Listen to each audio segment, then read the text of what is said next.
Hi everyone, welcome back to my channel. So this is the Hindu's 17th March newspaper's editorial article. The article is about the collision between the American drone and Russian aircraft that happened this week Tuesday on the Black Sea near Crimean Peninsula. Okay, so before we start analysis, I would like to request all of you who are watching my videos, if you like my videos, please do subscribe my channel and share my videos. It will motivate me to create more such videos in coming days. So on that note, let's start reading this article. Okay, the high altitude maneuvering between two Russian fighter jets and an American drone over the Black Sea, which resulted in the splashing down of the US MQ9 Reaper drone on Tuesday morning, has underscored the dangerous risks of the Ukraine war. So this collision, this high altitude maneuvering, it happened this week on Tuesday. The location was near Crimean Peninsula over Black Sea. Okay, this MQ9 Reaper drone. Let us look at this drone also. So this is the MQ9 Reaper drone. This drone is manufactured by General Atomics Aeronautical Systems. That's an American company.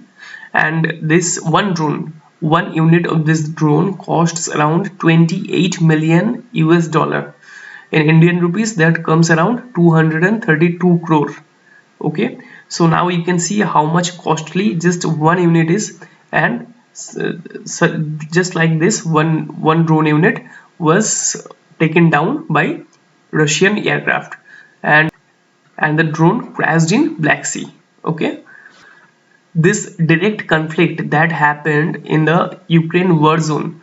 Why we are terming this as Ukraine war zone? Because this Crimean Peninsula, it was actually a part of Ukraine. Okay, but in 2014, Russian army invaded it, and subsequently Russian government under Vladimir Putin, they annexed this Crimean Peninsula.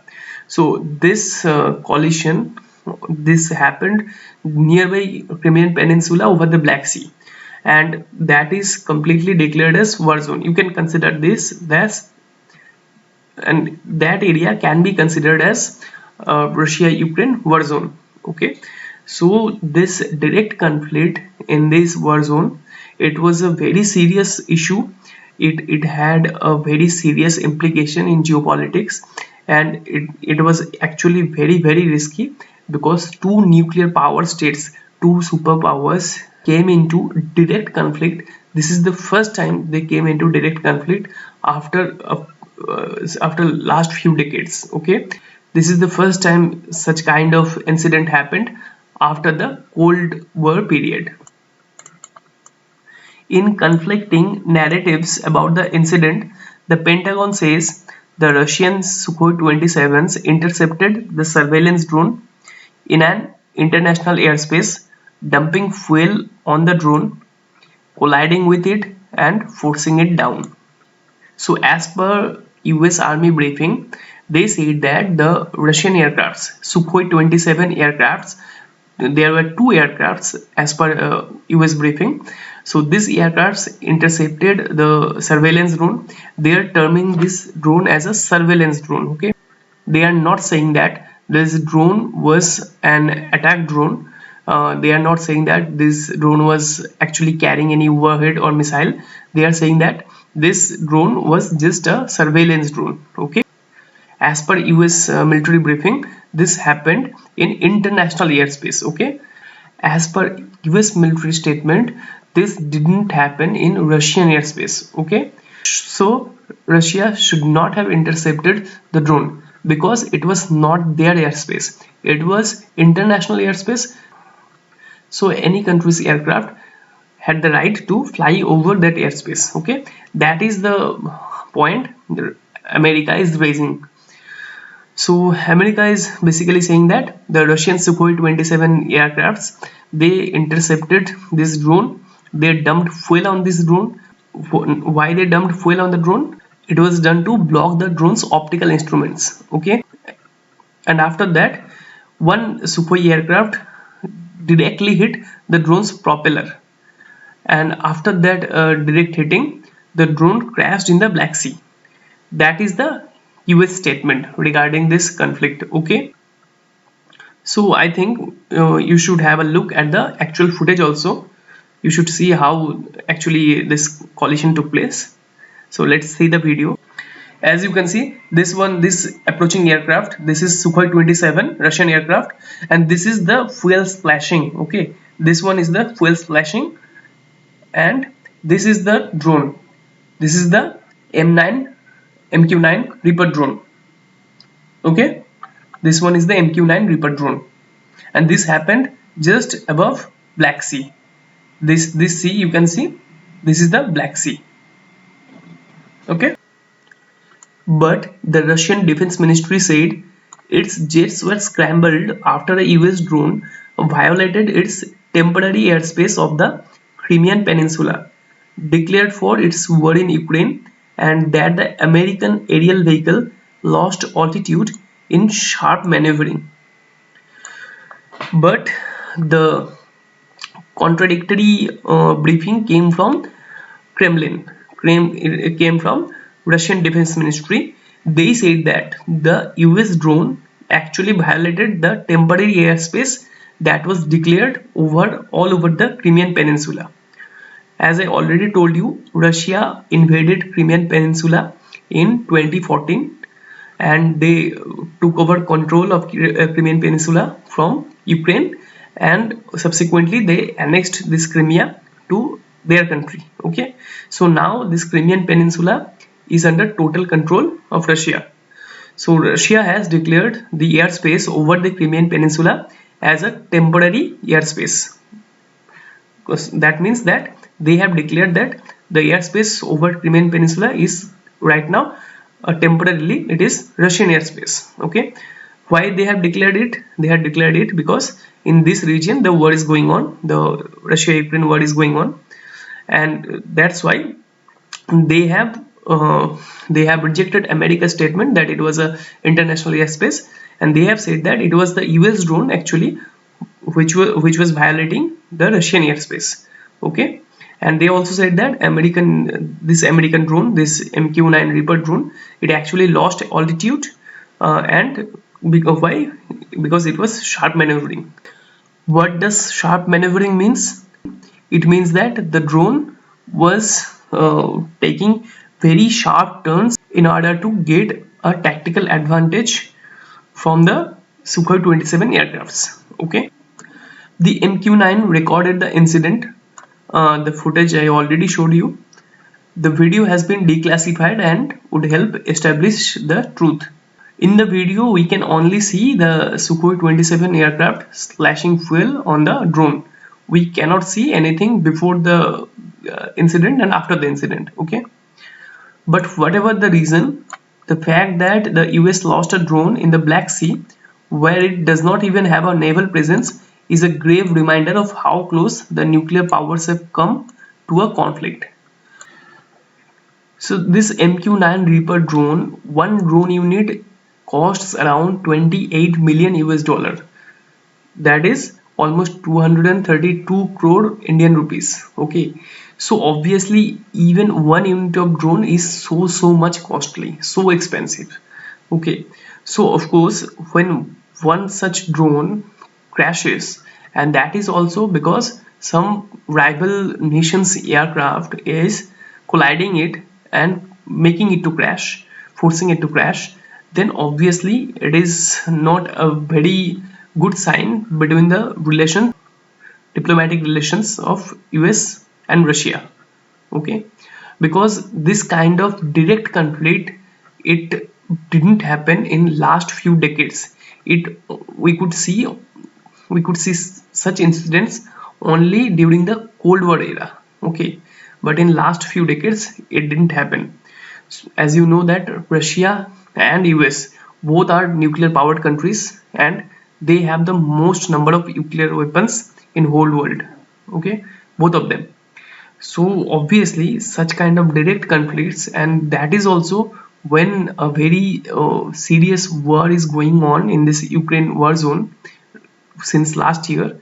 So during such grave time, when two nuclear superpower nations were rivaling each other, when they come into direct conflict, that is a very, very dangerous issue. Okay, that is a very grim situation. While both sides have responded with maturity, the underlying situation that triggered this crisis remains unchanged. So obviously, both sides, Russia and US, none of them were ready to aggravate this matter anymore. Okay, so they, whatever they did, they just released press statement and briefing, and they didn't escalate the matter anymore. So that was a sign of maturity from both part. Okay, but the underlying situation, what the underlying situation that triggered like all this sharp maneuvering, then all these aircrafts, drones violating each other's airspace, this kind of incidents now may occur very frequently in the coming future. And this kind of situations are really, really a concern for not only for these two nations, but for all other nations, for the whole world. The US has provided over $30 billion in military assistance, including advanced defensive and offensive weapons to Ukraine since the Russian invasion began, and imposed tough sanctions on Moscow. So this informations, you already know that since last year, when the Russian invasion started to Ukraine, since that time America has been consistently providing Ukraine military assistance and also financial assistance. Okay, until now US has provided almost around 30 billion US dollar in military assistance. Okay, and what kind of military assistance they are defensive weapons, the weapons by which Ukraine can defend their territory from Russian attack, and also offensive weapons, that means by those weapons by which Ukraine can attack Russian army. Okay, and not only this, side by side, US has also imposed very tough sanctions on Moscow, economic sanctions. Okay, Washington says it is not directly involved in the war, but it is helping Ukraine defend its territories, while Russia alleges that the collective West is seeking to destroy it. US is saying that they are not actively taking part in the war. What they are doing, they are just supporting Ukraine, keeping Russia out of their territory. Okay, they are just supporting Ukraine to win the war. That is what America's logic is. So they are just providing Ukraine with financial assistance, military assistance. They are sanctioning Russia. They are bringing the issue again and again in international forum. Okay, so this is how they are indirectly helping Ukraine. But as per Russia, collective West means not only America, all other alliances of America like UK, France, Germany, Japan, Australia, other European nations, whoever is supporting Ukraine, those can be termed as collective West. Okay, so as per Russia, this collective West, this collective group of nations are actually seeking to destroy or ruin Russia totally. Okay, that is what Russia is alleging. As the war drags on with Russia's failure to take a quick victory, the relationship between Washington and Moscow has broken down. So at first, almost every nation believed that this Russia's invasion of Ukraine will be very short lasting, that Russia will capture whole of Ukraine in a very short period of time. Most of the nations believed it. But as the things developed, as the scenarios unfolded, we saw that Ukraine's president Zelensky, Ukraine's common people, Ukraine's military, they actually showed a very, very strong deterrence to Russian forces. Okay, they stood their ground, and there are many Ukrainian territories which Russia actually could occupy in the first few months of the war. They eventually Russian army had to retreat from those places. Okay, so now almost more than 1 year have passed, but still Russia could not capture whole of Ukraine. Okay, Kiev is still standing strong, and the Western financial and military assistance is a major reason for this. A major their support is a major backbone of Ukraine's this strong.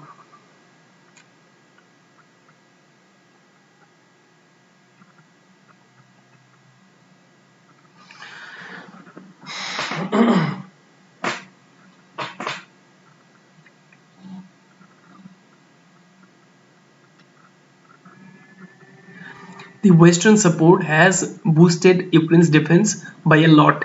Okay, so that's what resulted in the deteriorating relation between Russia and America. Okay, because America is helping Ukraine, and because of America's financial assistance, military assistance, America's sanctions, Russia could not gain a quick victory on Ukraine's territory. Okay, so that is the reason their relationship, their diplomatic relationship, has stooped to very low. Okay, last month Russia suspended its participation in the New START nuclear arms control treaty, the last of the Cold War era weapons control mechanisms between the two countries. So what is this New START nuclear arms control treaty? Like, let's look at this treaty. Let's look at this treaty. So number one, New START is a nuclear arms reduction treaty between the United States and the Russian Federation. So this treaty ensures that the nuclear arm race between these two countries, United States and Russia, does not cross a specific limit. Okay. The next one is, this treaty was signed on 8 April 2010 in Prague. Prague is the capital of Czech Republic. Okay, Prague is the capital of Czech Republic. And this treaty entered into force on 5th February 2011. Okay. So this treaty calls for halving the numbers of strategic nuclear missile launchers. So the motto of this treaty is to halve the numbers of strategic nuclear missile launchers that both of these countries, Russia and United States, have. Okay. On 21st February 2023, Russia suspended its participation in New START. However, it did not withdraw from the treaty and clarified that it would continue to abide by the numerical limits in the treaty. So you can guess it very easily why Russia suspended from this treaty, because the Russia-Ukraine war started in 2022, and America, USA, was heavily backing Ukraine. It is still backing Ukraine heavily.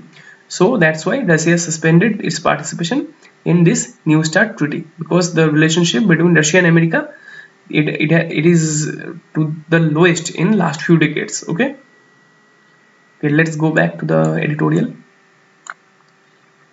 Steadily deepening mutual distrust amid ongoing conflict is the perfect recipe for disaster in great power rivalries. So obviously in this war scenario, since last year, the mutual distrust is growing, the mutual distrust between these two nations. Okay, and this ongoing conflict, this crash of the US drone that was intercepted by Russian aircraft. So such kind of ongoing conflict can actually act as a catalyst between the deteriorating relation that is between these two great power. Okay, and it can actually cause a disaster. Even if the Biden administration has clearly ruled out a direct conflict with Russia, irresponsible and high risk maneuvering or even accidents could lead to, as the Pentagon said, miscalculation and unintended escalation. So, as US President Joe Biden has confirmed that they will just support Ukraine in the war, but they will not involve in this war directly. Okay, and they will just provide arms and ammunitions, financial need, etc. So that is what America's President Joe Biden has again confirmed. Okay, But the thing is, such kind of irresponsible and high risk maneuvering, like all those UAVs, because drones are unmanned aircrafts, okay, they are unmanned aerial vehicles, so they are still considered as a US Air Force asset, okay. So such kind of unnecessary maneuvering, high risk maneuvering, okay, and that is also in a ongoing war zone. So this kind of accidents, even if they are accidents, even if they are just because they happen just because of some miscalculation, okay, but still such kind of incidents can fuel, they can trigger a very serious escalation in the conflict over there, okay, because both of this nation, Russia and US, are nuclear powered nations. So any conflict can have a greater implication in the geopolitical scenario, okay. The US and Russia already have a deconfliction hotline to avoid mid-air collisions in different theaters where they operate. So they already have a kind of deconfliction hotline, okay, so that such kind of mid-air collisions can be prevented in other war theaters, okay. They should use that mechanism around Ukraine as well to avoid a repeat of incidents such as the Black Sea one. So such kind of deconfliction hotline can be used, and they should be used in this Black Sea region, so that this kind of conflicts can be avoided in future also. But a bigger challenge is to arrest the deterioration of their bilateral ties, which is now reminiscent of the bilateral hostility of the first 2 decades of the Cold War. But this is only the ground level challenge, okay. If you do not miscalculate, if you do not, so this aircraft crash, so this drone crash, this was actually a ground level issue, okay. What is the bigger issue? The bigger issue is that their bilateral relation, that is day by day, that is stooping to a new low. Such kind of hostility, it could not be seen in last few decades. It could only be seen in the time of Cold War, in the specifically very first 2 decades of the Cold War, but not after that period, okay. So such degrading diplomatic relationship, degrading bilateral relationship between Russia and US, that is a kind of a very serious concern for whole world, okay. That is the bigger challenge. If the US and Russia address this problem and find some stability between themselves, it would help them bring the war in Ukraine to an end. So, at last, the editor is saying that if US and Russia can maturely address this issue, they can be mature nations and address this problem. At some point, both of these nations have to compromise in one way or another, okay, and they have to come to an agreement, and only then they can bring to an end to this Ukraine war, okay. So that is what we can hope for as the best. So again, I'm requesting all of you who are watching my videos, please do subscribe my channel. It means a lot to me, and it will surely inspire me to make more such videos in coming days, okay. Thank you all. Goodbye.